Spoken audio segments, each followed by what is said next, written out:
Nah, bila pada insiden pajak di mana jenis permintaannya adalah elastis, kita mendapati bahwa dikenakannya pajak sebesar 2.000 ini ditanggung lebih kecil oleh konsumen dan produsen lebih banyak ya, di mana konsumen hanya menanggung sebesar kenaikan harga dari 1.500 menjadi 2.000 atau sebesar Rp500, sementara sisanya sebesar 1.500 ditanggung oleh produsen.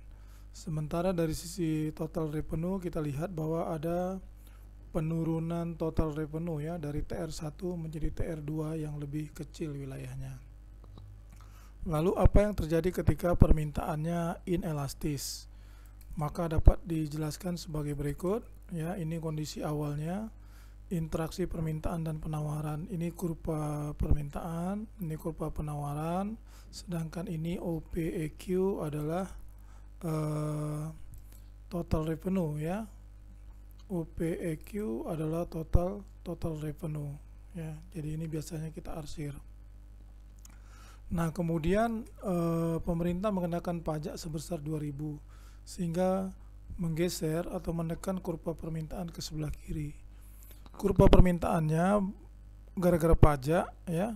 Pajak ini kan cenderung menggeser supply ya secara teori. Nah, akibat daripada dikenakan pajak sebesar 2.000, kurva penawaran bergeser dari S menjadi S1 sehingga terjadi perpotongan di sini ya, titik keseimbangan yang baru. Harga naik dari P menjadi P1, jumlah transaksi turun dari Q menjadi Q1, TR-nya menjadi 0 PE1Q1 ya. Nah, kita bisa melihat bahwa TR-nya ini lebih luas dari sebelumnya. Ini TR1 ya, awalnya transaksi di pasar, kemudian setelah terjadi kenaikan harga, di mana sesuai dengan teori pada barang yang inelastis kenaikan harga akan meningkatkan jumlah pendapatan. Maka kita bisa melihat bahwa TR2 ini lebih luas daripada TR1 ya. Dari TR1 menjadi TR2, kita mendapati bahwa TR2-nya yang merah ini lebih luas daripada yang biru atau TR1.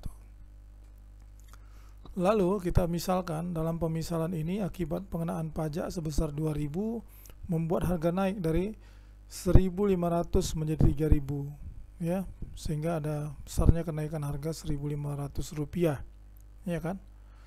Sini ya, ini kenaikan harganya akibat pajak ya, ini pemisalan. Nah, berarti gimana nih? Berarti konsumen menanggung kenaikan harga sebesar 1.500. Jadi akibat pajak ini konsumen menanggungnya 1.500 ya kan. Sedangkan sisanya sebesar Rp500 ditanggung oleh produsen ya. Sisanya sebesar Rp500 ditanggung produsen. 500 dari mana? 500 dari 2.000 dikurang 1.500, hasilnya 500. Lalu bisa kita simpulkan pada permintaan yang elastis, besarnya pajak lebih banyak ditanggung oleh, maaf ini yang maksudnya inelastis ya. Pada permintaan yang inelastis, besarnya pajak lebih banyak ditanggung oleh konsumen. Sedangkan dari sisi pendapatan, pengenaan pajak dan kenaikan harga masih memberikan peningkatan pendapatan karena luas TR2. TR2 lebih luas daripada TR1. TR1 ini yang biru, TR2 yang merah. Nah, jadi kalau kita bandingkan side by side ya, bersisian seperti ini gambarnya. Kalau yang permintaan elastis kita gambarkan kurva permintaannya lebih landai ya, lebih landai. Kalau kurva permintaan yang inelastis dia lebih curam ya, lebih curam seperti ini. Ini landai, ini curam.